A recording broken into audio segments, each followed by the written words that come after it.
So just to introduce myself, so my name is Dr. Christina Sweeney Hillesheim, and I have a doctorate in chemistry, and I have a master's of divinity and apologetics, which is a specialized study in theology. So that can kind of give you a little bit of my educational background as to this topic. Specifically, just to give you some more personal background. So when I grew up, I was an atheist, but then I became a Christian. So I have kind of both perspectives on this topic. And so we will begin. So the relationship between science and religion. So I just want to start off first with two quotations. So the first is by physicist Steven Weinberg, which says, "I'm all in favor of a dialogue between science and religion, but not a constructive dialogue. One of the great achievements of science has been, if not to make it impossible for an intelligent person to be religious, then at least to make it possible for them not to be religious. We should not retreat from this accomplishment."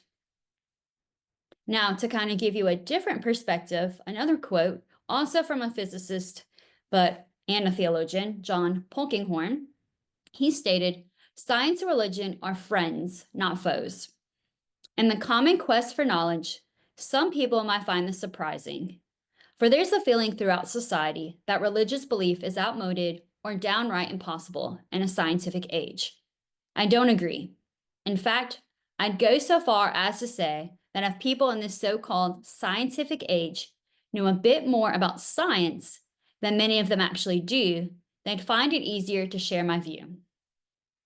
So I just wanted to start off with kind of two polarizing quotes, just to kind of give you an idea of what some people and how they perceive the relationship between science and religion.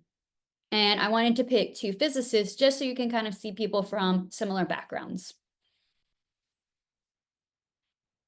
So how is the relationship of science and faith?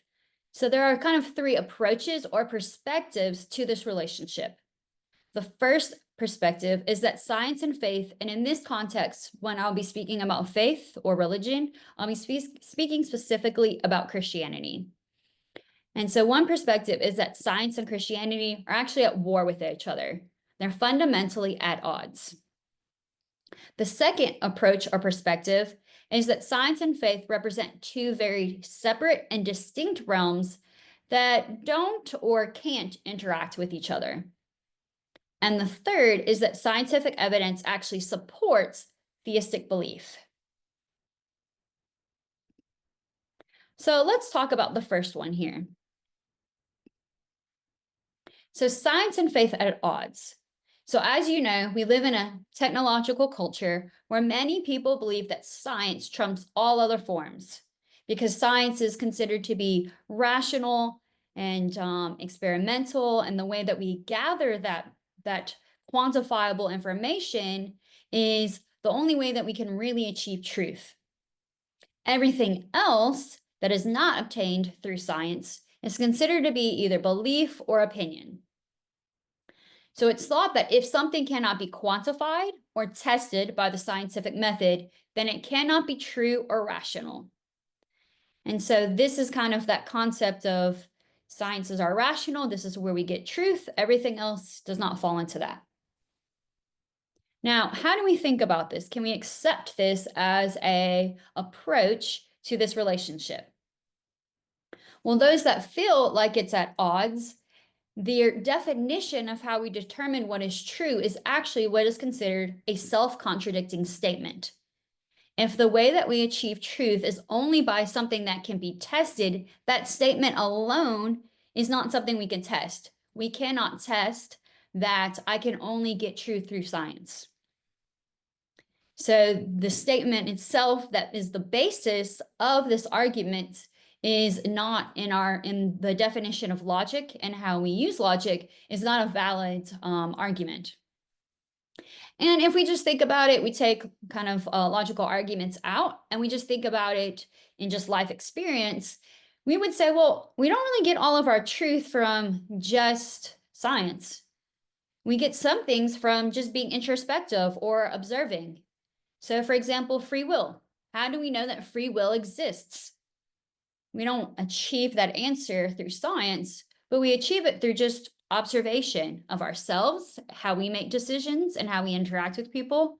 But we also achieve it through observation of how other people interact and how they make decisions.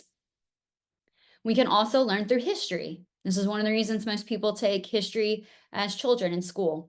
And the old saying, we want to learn from history so history doesn't repeat itself. But if history doesn't have any truth, then why would we study it or prioritize it?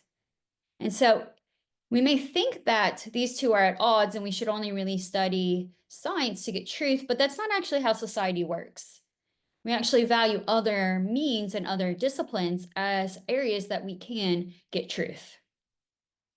So this is one that is kind of more outdated. A lot of people think that there is a lot of combating between science and faith, but this is more of an older thought process when people would think, oh, the religion would take scientists and they would, kill them or put them in jail, or scientists, would attack Christianity or other faiths, and that there was this war going on. This was more in the older times. Currently, there isn't really this thought anymore, even though some people may say that. Once they actually think through how we obtain truth and how we obtain knowledge, we actually aren't living out that perspective. Now, the second approach that I talked about is that they're kind of two distinct, separate areas. And so this idea or approach was presented by the late Stephen Jay Gould. And so he called it NOMA. So NOMA stands for non-overlapping magisteria. And magisteria is just kind of a fancy old-timey word for domains.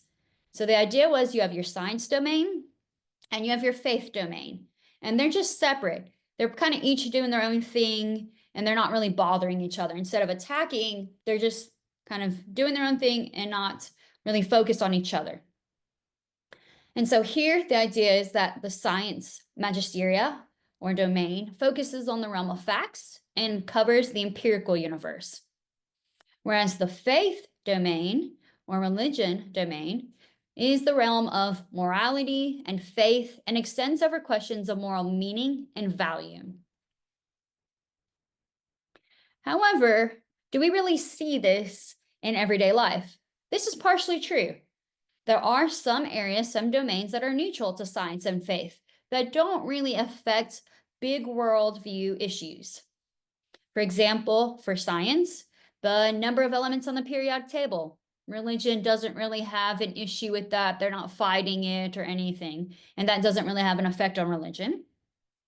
The exact number of elementary particles present at the Big Bang, also, okay, a fact that science has that doesn't really affect religion or, is antagonistic towards it. And on the religion side points the nature of the Trinity. So that is something that is presented in religion that doesn't have an effect necessarily on science. So there are these kind of domains that science lives in and religion lives in that doesn't necessarily affect the other group, the other domain. But this is only partially true because there are some things that religion and science say that do. So really, this should be represented more as an overlap. There are some things that are only in science and some things that are only in religion, but there is this little segment where one is speaking into the other.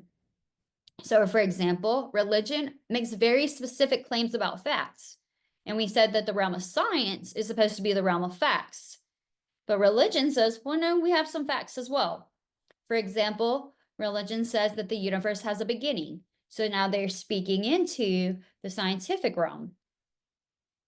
Also, that God played a role in creation. So now this is talking about the creation of the entire universe, which would be in the scientific realm. Also, religion says that Jesus of Nazareth lived on earth and was crucified. Now, this is a fact. So if we said that science is the realm of facts and our religion is stating facts, then we can see that it's starting to kind of overlap into that. And there are also categories of questions that we ask that fit into this overlap region. For example, questions of origins and what how we think of how the universe was created or how even mankind was created will have impacts both on science and on religion. And they will have impacts on just our worldview in general. Things that science has discovered has impacts on how we view religion or how religion is implemented. So saying that they're distinct and not having this overlap isn't exactly accurate in how we see both of these domains kind of being used and lived out in everyday life. But now let's kind of talk about this third approach. This third approach is a little bit of a newer and different perspective. Instead of saying that science and faith combat each other, or that science and faith are kind of distinct with a little bit of overlap, this third perspective says really actually scientific evidence supports and directs your attention to faith. So kind of directing you into paying attention to the religious domain. So there is a quote by Stephen Collins that says, "Science done right points toward God." And so the done right there means, and we'll talk about this a little bit later in today's presentation, about the motives and then the goal of that research done. Stephen Myers has 6 examples of how science points to God based on his research and analysis. His first is the Big Bang and general relativity. The second is the anthropic fine-tuning principle, which I will discuss a little bit later. Third is the origin of life. Fourth are molecular machines. Fifth is the Cambrian explosion. And sixth is human consciousness. So I'd like to kind of just briefly introduce each one of these. So the first area was the Big Bang theory and general relativity. So here, this says, science says, it points to a definite beginning of the universe. So scientific evidence is pointing to a beginning instead of the universe being an eternal, everlasting, always been there thing. Also, general relativity points to the need for a cause, that initial first cause that transcends and must have very certain characteristics. So it must transcend time, space, matter, energy, and the laws of nature. So there's that first cause has to have certain attributes. So this is the information that we get from science, and then that points us to faith, saying, well, what could be that first cause? And in Christianity and theism, it says that the first cause is God. And in the Bible, it says that everything was created out of nothing, creatio ex nihilo. Now, this is just a little brief overview of this topic. This is the beginning of a series of topics on science and religion. And next month's topic will actually be on the Big Bang Theory. And so if you continue to watch these presentations, we will actually go through each one of these categories in more depth so that you can kind of see where Stephen Myers' analysis is coming from in the evidence, the idea that scientific evidence supports faith. But this is just a little introduction.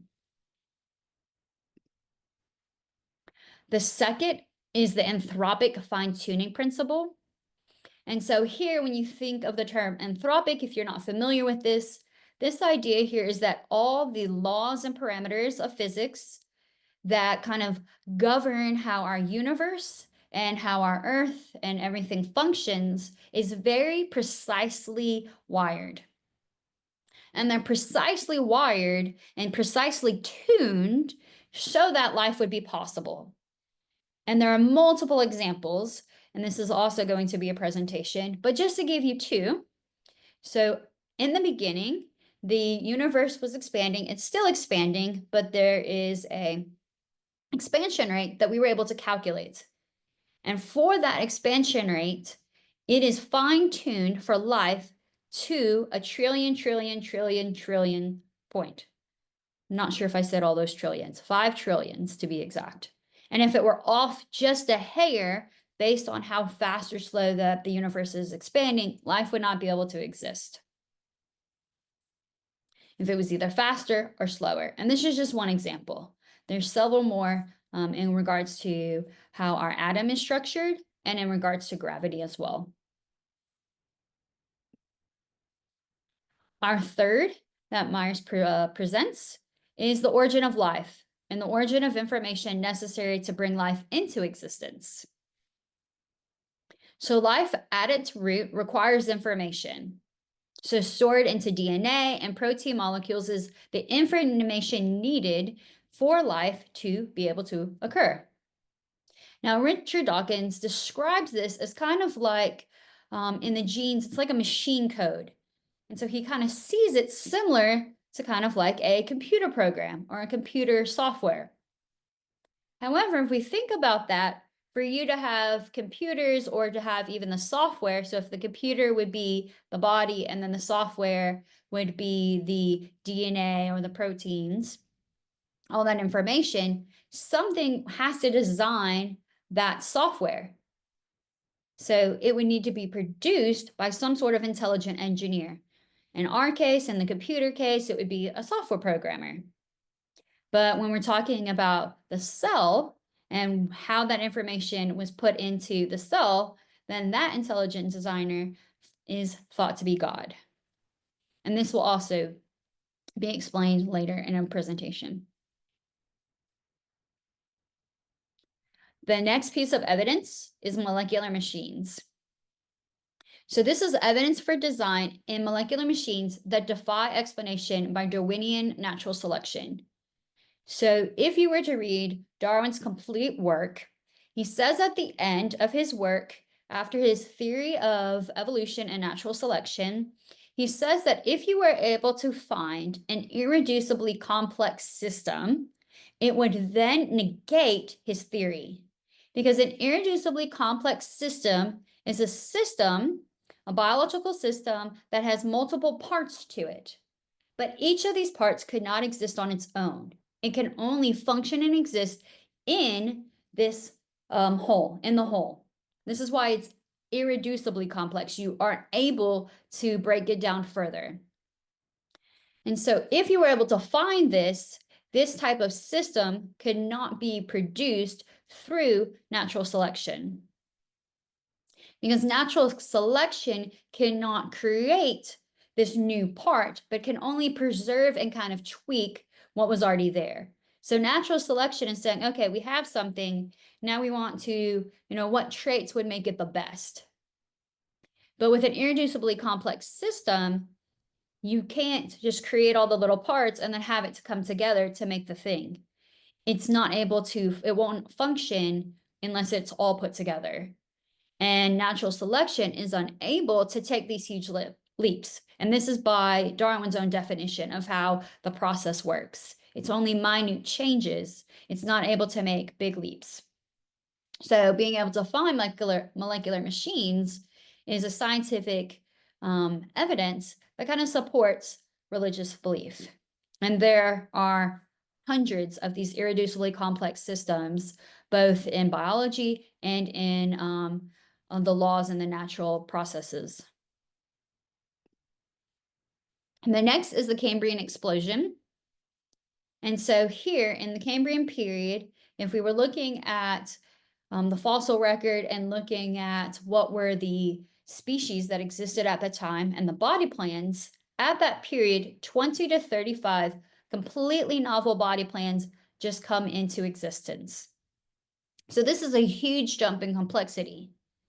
There's no little intermediates or little slow steps. It's just a sudden, non-transitional, just jump.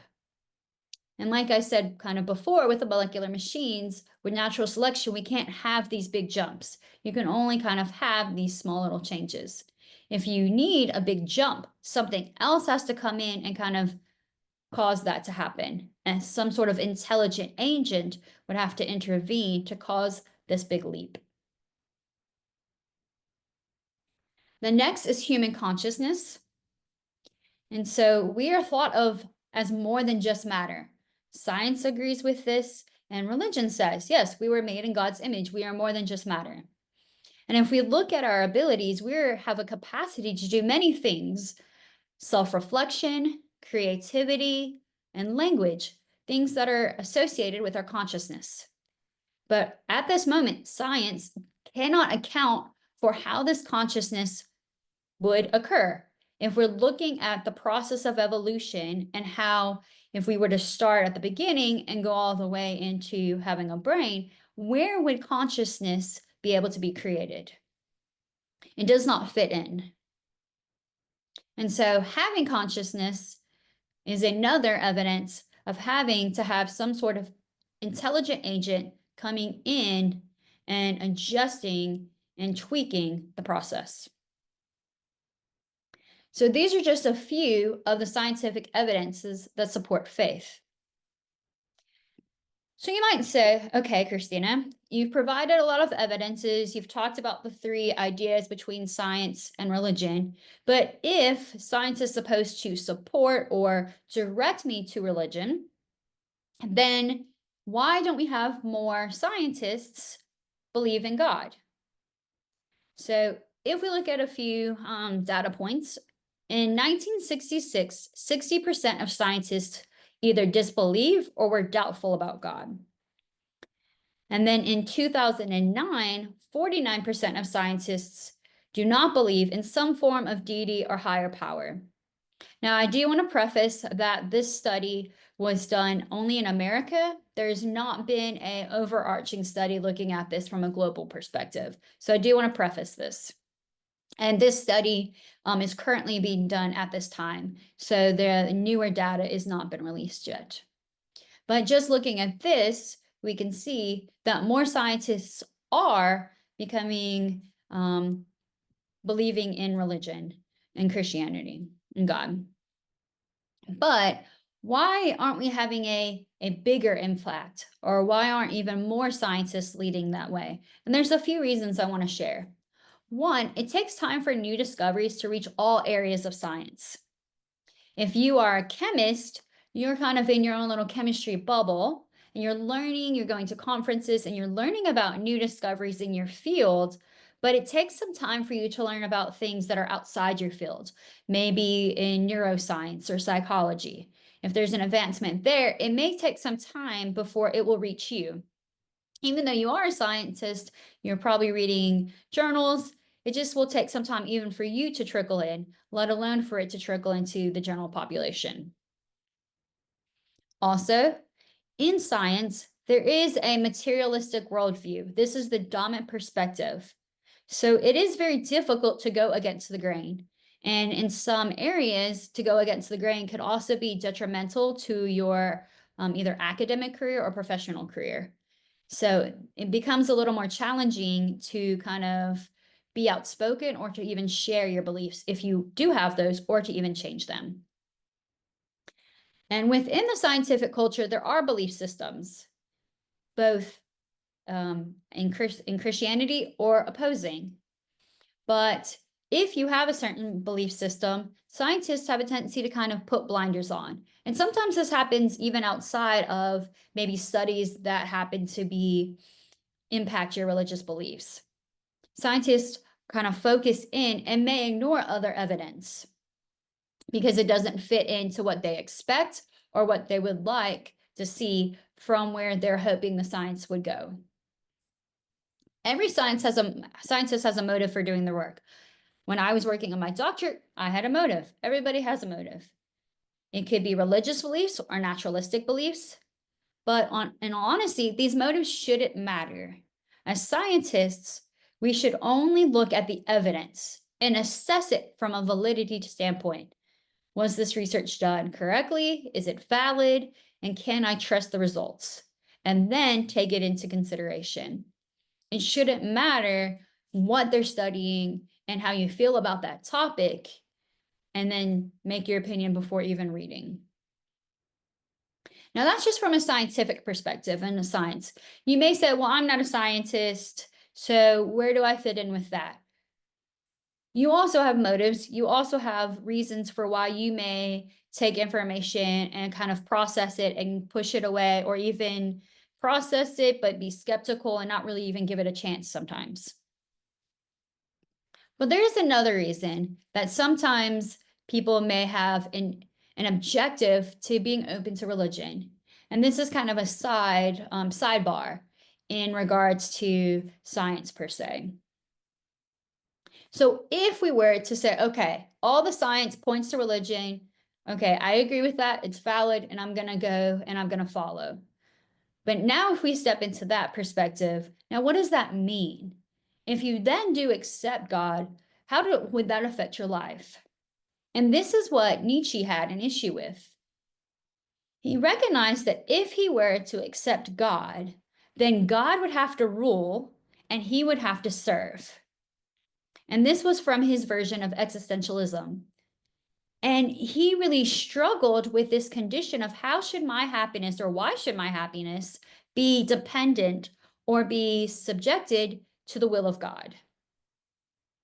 Now, this is actually something that is discussed in the Bible. It's referred to our flesh, our kind of human tendency to kind of slide back and to think in our natural mind and to be self-focused and to be more self-absorbed. And so even if we step outside of the scientific struggles that some people have with religion, we even have struggles within ourself, even if we have accepted the scientific evidence. And so I just wanted to add that one in there as well, so that you can just be aware that this is a struggle even for those that may not struggle necessarily with science.